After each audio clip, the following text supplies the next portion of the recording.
And welcome back to Alien Addictions. I'm your host, Alien Photog, and we're joined here with Clif, the creator of the WebBot. We're real excited to do this interview with Clif. I've been following what you've been doing with the WebBot for a couple of years here. How are you doing today? I'm doing just fine. I'm very cold, but I've got warm dogs and warm coffee, so I'm set. I hear you too. It's been like San Diego here in the Denver area until last week, and then we hit 5 below. So that. Well, it's been very unusual for us with all of the extended cold, but I kind of had a feeling it was going to replicate 1990 because of the Pacific Decadal Oscillation. Right. And in 1990, we had 11 days that were 17 degrees or lower, so unusual for us. All the ponds are frozen, the ice crystals are forming on everything, and it's actually dry, which is sort of great. Well, and you're up in the Washington area, is that correct? I'm in Olympia, at the very southern edge of southernmost point of Puget Sound, what we like to call the Great Pacific Northwest Riviera. Because it does not resemble the Riviera at all. Just like Mexico, except a lot colder and no white sand. Yeah, no topless beaches, a lot of big trees, and, eagles that drop half-eaten salmon on your head, that kind of thing. Hey, I've got my tickets booked. It sounds great. Oh, man. Well, thanks again for joining us. I sure appreciate it. I guess why don't we start off with, I've explained it a little bit, but why don't you go into some detail about how the WebBot works, in a brief history of it. Okay, I'll leave you the task of saying when enough is enough, so okay. You'll decide what's brief, and I'll just start in on it, okay? Great. I had a very peculiar upbringing, which led me to go into software, which is not anything I would ever advise to anyone. But it did okay for me, and I had this particular idea when I was working for a very large software company that will remain nameless for their consulting branch. And one of their clients had a giant, massive storage problem. This is way back when storage was expensive. Hard disk space was expensive in the grand scheme of things. Right. And so we had to be very efficient in storing quite actually groups of thousands of millions of records, and it was quite tedious. And they actually had a situation that in the industry is called an operational failure. And this was back in the early days when we were just starting to automate things with software through the 80s and into the early 90s. And you could frequently invest hundreds of thousands of dollars, perhaps millions of dollars, and lots of man-hours into a project that made sense all the way along. It went through all of its tests, but when everything was assembled and compiled and put together to go and actually do work, it would fail for one reason or another. I mean, it would operate, but it wouldn't deliver the goods. And they had a particular situation where they had a massive project that they could do a select statement on. Underneath it all was this stuff called SQL Server, which is a standard query language or structured query language database. And Microsoft's SQL Server was being used as well as the Sybase one, so it wasn't really an issue of performance based on platform or anything. It was just the limitations of the software per se. And they had hundreds or thousands of millions of records, so when the average user went to hunt for something, they'd put in a request, and it might start spitting out answers, in this case, actually a week later. So that obviously didn't do this business that much good when right. They were hoping for, virtually instantaneous. And it was because of how the records were stored and the complex joins and unions and conjunctions they had to do in SQL Server to get the data out. Anyway, it made me start thinking about how humans deal with the storage of data, not only on disk, but also in their own head. There was this interesting science fiction series, and I can't think of the guy's name at the moment. Maybe it was Heinlein, but it was Time Enough for Love was one of the books, and there was this recurring character, Lazarus Long, who was a long-lived human. And one of the things that he pondered in the course of these many, I think there were probably 2 or 3 books that featured him, was how does a human maintain an accurate storage of their memory and keep all their memory and stuff sorted appropriately when they live to be 700-800 years old. And it's a real issue. And in any event, and considering all of that, I started thinking about language. And once you really start thinking about things, that is to do what I call gnawing on universe, where you throw out, and that's actually a technique.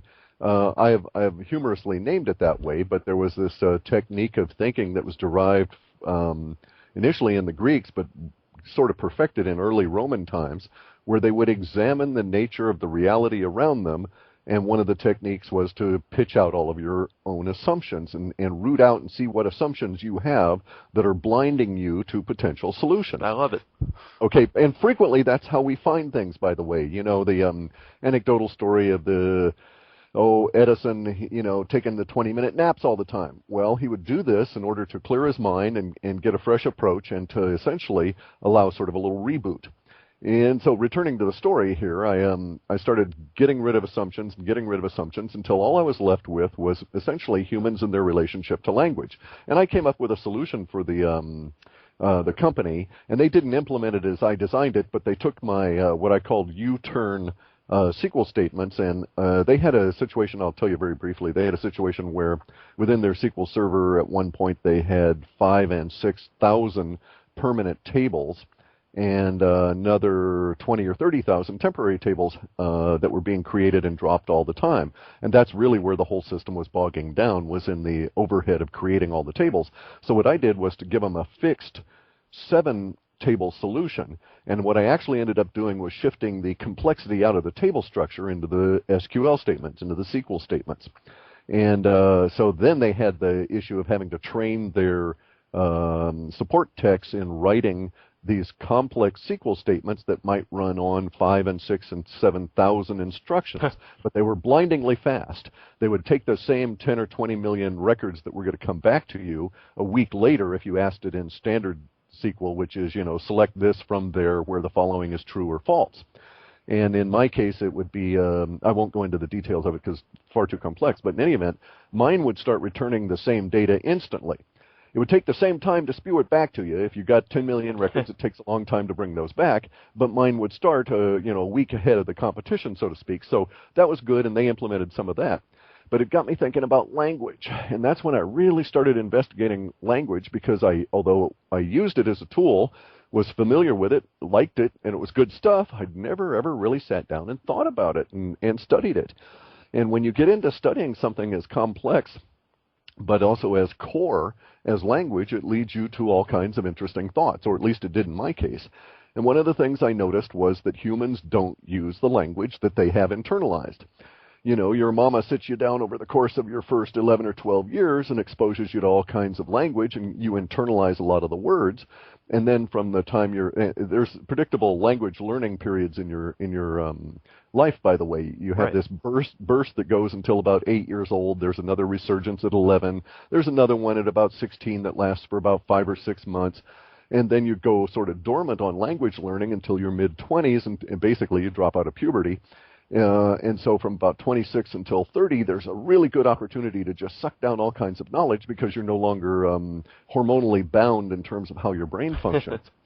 And then there's a marvelous time again in your late 40s through, we think, until about 70 or so.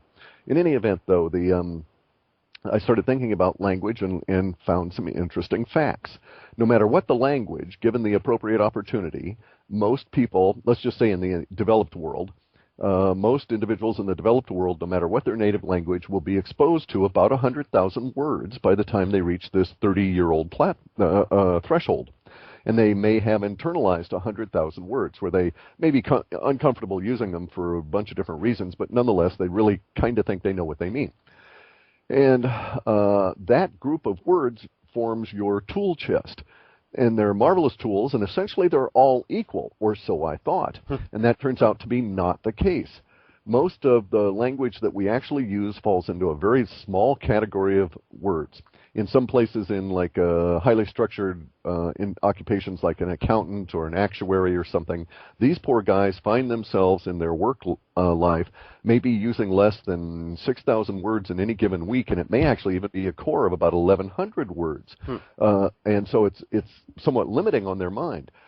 The standard average, though, is assumed to be 20,000 words form your core vocabulary, your core lexicon, and in any given week you'll probably use a subset of that that's less than 11,000. And I found that in my analysis to be mainly true. Now bear in mind this was happening in the early 90s, and the internet was really taking off then. And around 93 or so I had this particular idea where I was kind of trying to discover why certain anomalies appeared to show up in the way humans use language. And it finally dawned on me, well, the reason that there's these people that are reaching beyond their comfort zone on a weekly basis on the internet using words that changed from week to week, but basically the conversation was the same. The reason they were doing that was because of some kind of external input, if you will, some kind of external aggravation or irritation that they were attempting to express. And that's when I determined, oh, I see what's going on. These humans are actually psychic, and they don't know they're psychic, and they're sitting around or standing around there thinking, and they're reacting to inputs that they can probably not sense in any meaningful way, but that they nonetheless must express, and here's how they're doing it. Instead of using the same 12,000 words to talk about their bread baking or their gardening or their sewing or whatever, they're reaching out far beyond that 20,000 barrier into the upper ends of the 100,000 that they know. One of the things that tumbled me to this was how people used words in constructions that were slightly inappropriate, which was easy to pick out with early grammar hunting software that I'd developed. Okay. And so I got this idea that, well, why are they putting themselves to this trouble when last week they essentially had the same conversation with, Susie Q that they're now having with Betty Frank, and they are you basically describing the same situation, only now they're using slightly different words. And it was because of that psychic pressure, that pressure from universe to say something is different now and you need to express it. And when they did express it, they would hunt for those words beyond the 20,000. I was able to pick them up, and it finally, universe slapped me upside the head and said, okay, here's what's going on. They're actually psychic, and something's going to occur. And then I got the prototypical light bulb over my head and all of that kind of stuff, and I thought, I wonder what you could do if you could collect all of these psychic impressions and distill them down into a thick, syrupy mass. Wouldn't that be of value? And then I went on from there. Okay, great, and that's fascinating. I've always had the same belief, too. I think it's awesome that someone created it. Now, you scanned the internet to find the language, correct? Correct. Now, do you use any website, or do you use particularly forums, or is there a certain way that you shoot at it, or is it...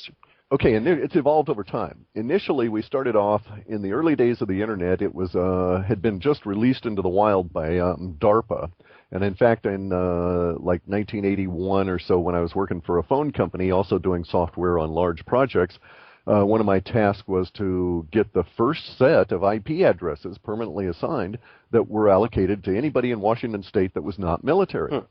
And so I had to get these and distribute them among phone companies and so on as the internet was starting to really get moving. So I've been involved with the original DARPA net all the way back to probably 79. Okay. But anyway, so the internet had just been released out in the wild, and in those days, mostly it was a controlled environment in the sense that the only way you ever got access to it was through a phone company or through the military or some known portal. So there was no real worries about hackers or in any form of mischief. Right.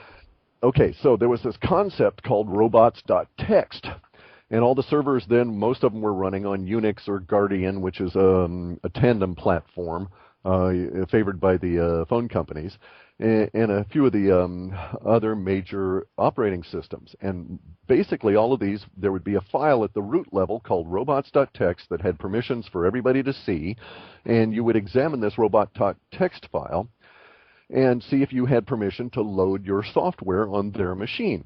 Because computing resources were so highly constrained, and because our desktops were such puny little guys that frequently had 6 and 10K of RAM, I mean, we're talking early days. Right. You